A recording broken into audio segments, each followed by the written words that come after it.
အားလုံးမင်္ဂလာပါခင်ဗျအခုကျွန်တော်ပြောပြပေးမှာကတော့ကျွန်တော်တို့ androi phone တွေကကျွန်တော်တို့ androi phone ပေါ့နော် androi phone ကနေပြီးတော့မှကျွန်တော်တို့ဒီ iphone ပေါ့နော်ဒီ iphone နဲ့ကိုကျွန်တော်တို့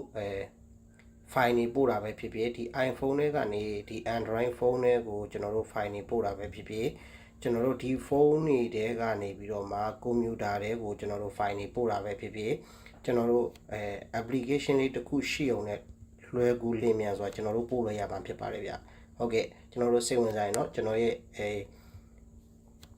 channel လေးကို like and subscribe နဲ့ follow share လေးဝိုင်းပြီးတော့မှလုပ်ပေးဖို့ကျွန်တော်တောင်းဆိုချင်ပါတယ်ဟုတ်ကဲ့ကျေးဇူးတင်ပါတယ်စလိုက်ရအောင်အရင်ဆုံးကျွန်တော်တို့ရဲ့အဲ့ဒီ phone တွေထဲမှာအရင်ဆုံးရှိထားရမယ့် application တွေကပါလဲဆိုရင် send anywhere ဆိုတဲ့ application လေးဖြစ်ပါတယ်ဟုတ်ကဲ့ဒီ send anywhere ဆိုတဲ့ application လေးကိုကျွန်တော်တို့ဘယ်မှာသွား download မလဲဆိုရင် androi phone မှာဆိုရင်တော့ကျွန်တော်တို့ဒီ play store မှာကျွန်တော်တို့သွားပြီးတော့မှ down ရမှာဖြစ်ပါတယ် play store ကိုချက်သွားလိုက်ပါ play store ကိုရောက်ပြီဆိုရင်ဒီအပေါ်က set bar လေးမှာကျွန်တော်တို့ဘာရှာရမလဲဆိုရင် send anywhere ဆိုပြီးတော့မှကျွန်တော်တို့ရိုက်ရှာလိုက်ပါဟုတ်ပါပြီဒီလိုပုံစံမျိုးလေးပါ sorry နားလေးပါ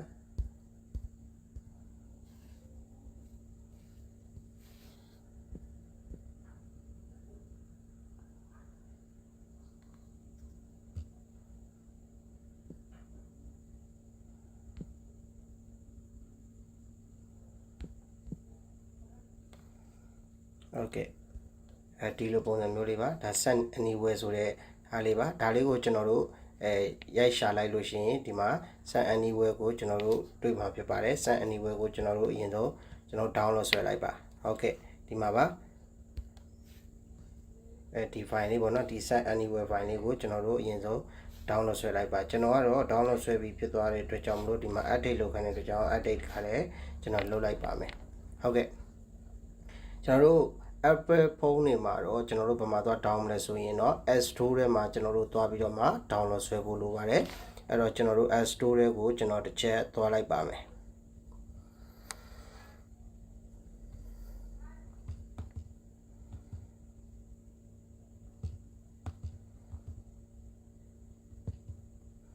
ဒီမှာ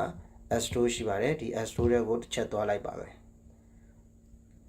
ကျွန်တော် App Store ထဲကိုရောက်ပြီဆိုရင်ဒီမှာဒီ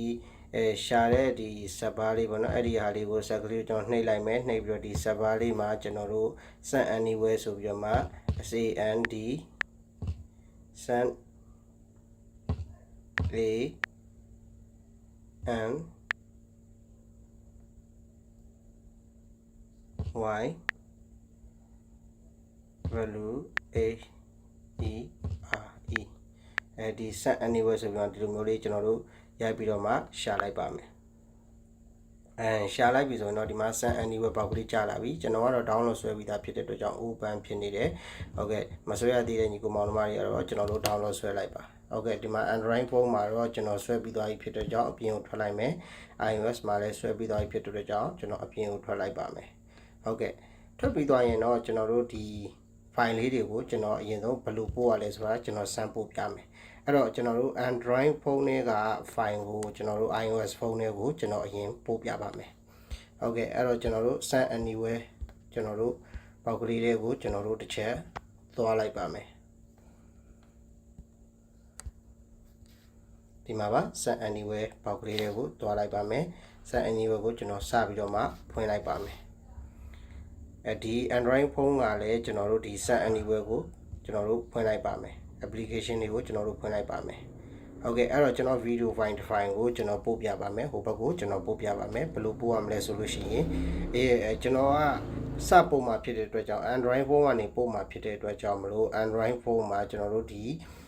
video ဆိုတဲ့နေရာလေးရှိတယ်ဒီ video နေရာလေးကိုပို့မယ်ဆိုရင် video ကိုကျွန်တော်တို့ရွေးပါမယ်ကျွန်တော်တို့ဓာတ်ပုံကိုပို့မယ်ဆိုရင်လည်းဓာတ်ပုံကိုရွေးပါမယ် audio file ကိုပို့မယ်ဆို audio file ကျွန်တော်တို့ရွေးပါမယ်ဒါမှမဟုတ်ကျွန်တော်တို့ app တစ်ခုခုပို့ချင်တယ်ဆိုရင်တော့ဒီမှာ app ကိုကျွန်တော်တို့ရွေးလို့ရတယ်ထိုနည်းတူ၎င်းပဲဒီဘက်ဘေးမှာ သူအများကြီးရဲ့ contact တွေပေါ့နော် file တွေကျွန်တော်တို့အများကြီးပို့လို့ရတယ်အဲ့တော့ကျွန်တော်က video file တစ် file ပို့မှာဖြစ်တဲ့အတွက်ကြောင့်ကျွန်တော် video ကိုရွေးလိုက်ပါမယ်ရွေးပြီးကျွန်တော် video ကိုကျွန်တော်တစ်ချက်ထောက်လိုက်မယ်ထောက်လိုက်ရင်သူကဒီလိုမျိုးလေးကြာလာမယ်အဲ့မှာတစ်ခုချင်းပြစရာရှိတာကကျွန်တော်တို့ဒီမှာ send ဆိုတဲ့နေရာကတော့ကျွန်တော်တို့ပို့တာဖြစ်ပါတယ်ကျွန်တော်တို့ဒီမှာ receipt ဆိုတာကတော့လက်ခံတာဖြစ်ပါတယ်ကျွန်တော်တို့အဲ့ဒါကျွန်တော်တို့သိရပါဘောเนาะဒီမှာ send နဲ့ receipt နှစ်ခုကပို့ပြီးတော့မှကျွန်တော်တို့ထိရောက်ပါတယ်ပေါ့နော်အဲ့တော့ကျွန်တော်တို့ဒီမှာကျွန်တော်ပို့မှာဖြစ်တဲ့အတွက်ကြောင့်ကျွန်တော် send ကိုနှိပ်လိုက်မယ်ပြီးရင် video နှိပ်မယ်အဲ့တော့ video file တစ် file ကိုကျွန်တော်ရွေးလိုက်မယ်ဒီမှာကျွန်တော်ကြိုက်တဲ့video file တစ် file ကိုကျွန်တော်ရွေးလိုက်ပါပြီရွေးလိုက်ပြီးတော့မှကျွန်တော်ဒီဘက်ထဲကိုပို့မှာဖြစ်တဲ့အတွက်ကြောင့်မလို့ကျွန်တော်ကဒီ send ဆိုတဲ့ဟာလေးကိုကျွန်တော်နှိပ်လိုက်ပါမယ်ခဏနေပါအဲ့တော့ဒီဘက်ဖုန်းကလက်ခံမှာဖြစ်တဲ့အတွက်ကြောင့်မလို့ကျွန်တော်တို့ receipt ဆိုတဲ့ဟာလေးပေါ့နော်ဒီမှာဒီ receipt ဆိုတဲ့ဟာလေးကိုကျွန်တော်တို့နှိပ်လိုက်ပါနှိပ်ပြီးရင်ဒီမှာ input key ဆိုတဲ့ဟာလေးရှိပါတယ် input key ကဒီဘက် androi ဖုန်းမှာပေါ်နေတဲ့ကျွန်တော်တို့ဒီ number ကိုဒီ input key မှာကျွန်တော်တို့သွားထည့်ရမှာဖြစ်ပါတယ်အဲ့တော့ကျွန်တော်တို့သွားထည့်လိုက်မယ်sorry ပါ4ခွန်4 3ခွန်1 3လုံးကျွန်တော်ဒီလိုရိုက်ထည့်လိုက်မယ်ထည့်ပြီးတော့ရင်ကျွန်တော်ကဒီမှာ receipt ဆိုတဲ့ဟာကိုကျွန်တော်နှိပ်လိုက်ပါမယ်လက်ခံလိုက်ပြီးပေါ့နော်ကျွန်တော်ဒီလိုနှိပ်လိုက်ပါမယ်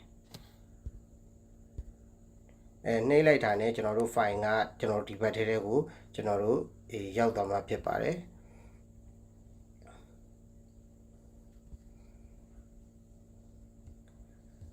ကျွန်တော်တို့ပို့လိုက်တဲ့ file ကကျွန်တော်တို့ဒီဘက်ကိုကျွန်တော်တို့ရောက်လာပြီပေါ့နော်ရောက်လာပြီဆိုလို့ရှိရင်ကျွန်တော်တို့ကြည့်လို့ရပါတယ်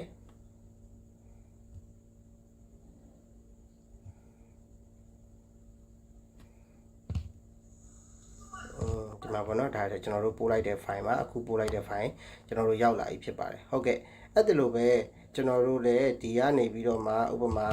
ကျွန်တော်တို့ဒီ iOS ဖုန်းနဲ့ကနေပြီးတော့မှဒီ androi ဖုန်းတွေကိုကျွန်တော် file တစ် file ထပ်ပြီးတော့ပို့ပြပါမယ်အဲ့တော့ကျွန်တော်က iOS ကပို့မှာဖြစ်တဲ့အတွက်ကြောင့်မလို့ကျွန်တော် iOS ကို send ကိုကျွန်တော်ရွေးလိုက်ပါမယ်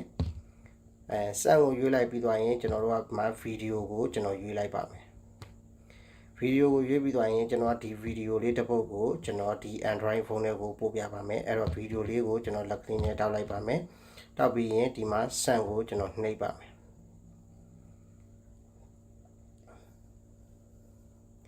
အဲ့တော့ဒီ androi ဖုန်းကလက်ခံရရှိမယ်ဖြစ်တဲ့အတွက်ကြောင့်မလို့ကျွန်တော်တို့ဒီမှာ receipt ကိုကျွန်တော်နှိပ်ပါမယ် receipt မှာပြီးရင်ဒီ input key မှာကျွန်တော်တို့ဒီ androi ဖုန်းကဒီ number ကိုသွားပြီးတော့မှရိုက်ထည့်ရမှာဖြစ်ပါတယ်ဟုတ်ကဲ့အဲ့တော့ကျွန်တော်ထည့်ပြန်1ခွန်1 3 2 5ဆိုပြီးတော့မှဒီလိုရိုက်ထည့်ပါမယ်ထည့်ပြီးသွားရင်ကျွန်တော်တို့ဘာအောင်နှိပ်မလဲဆိုရင် receipt ဆိုတာကိုကျွန်တော်တို့နှိပ်ပါမယ်ခဏစောင့်နေပါသူပို့ရတာအမတမလွယ်ပါတယ်ဒီမှာအလုံးလုံးနေတာဖြစ်ပါတယ်ရောက်သွားပါပြီအဲ့တော့ဒီမှာကျွန်တော်တို့ဒီမှာ androi ဖုန်းထဲမှာ file လေးရောက်သွားပါပြီဟုတ်ကဲ့ဒီလိုပဲကျွန်တော်တို့ androi ဖုန်းနေနဲ့ကျွန်တော်တို့ဒီ iOS ဖုန်းတွေကိုကျွန်တော်တို့ file တွေအကူအပြောင်းတွေလုပ်လို့ရတယ် application တွေကျွန်တော်တို့အကူအပြောင်းလုပ်လို့ရတယ်ကျွန်တော်တို့နောက်တစ်ခုကဘာလဲဆိုလို့ရှိရင်ဓာတ်ပုံတွေပေါ့နော်ကြိုက်တဲ့လောက်ကျွန်တော်တို့အကူအပြောင်းလုပ်လို့ရတယ်နောက်တစ်ခုကကျွန်တော်တို့ဖုန်းထဲကနေပြီးတော့လဲကွန်ပျူတာတွေကိုကျွန်တော်တို့ကွန်ပျူတာထဲမှာဒီ set anywhere software လေးကိုကျွန်တော်တို့ထည့်လိုက်ခြင်းအားဖြင့်ကျွန်တော်တို့ဒီလိုပဲပြောင်းရတာလွယ်ကူပါတယ်အဲ့တော့ကျွန်တော်တို့နောက်တစ်ခေါက်ကြာရင်တော့ကျွန်တော်တို့ဖုန်းနဲ့ကွန်ပျူတာဘယ်လိုပြောင်းလဲဆိုတာကိုကျွန်တော်ပြောပြပေးသွားမှာဖြစ်ပါတယ်ဟုတ်ကဲ့ကျွန်တော်ရဲ့ဒီဗီဒီယိုဖိုင်လေးကိုလည်းကြိုက်နှစ်သက်လိမ့်မယ်လို့ကျွန်တော်ယုံကြည်ပါတယ်ဟုတ်ကဲ့ကျွန်တော်ရဲ့ဗီဒီယိုဖိုင်လေးကိုကြိုက်နှစ်သက်တဲ့ညီကောင်မောင်တို့မှာအားလုံးလည်းကျွန်တော်ကို like and subscribe နဲ့ share လေးလုပ်သွားပေးပါလို့ကျွန်တော်တောင်းဆိုချင်ပါတယ်ဟုတ်ကဲ့ကျေးဇူးတင်ပါတယ်ဗျ thank you ပါ bye bye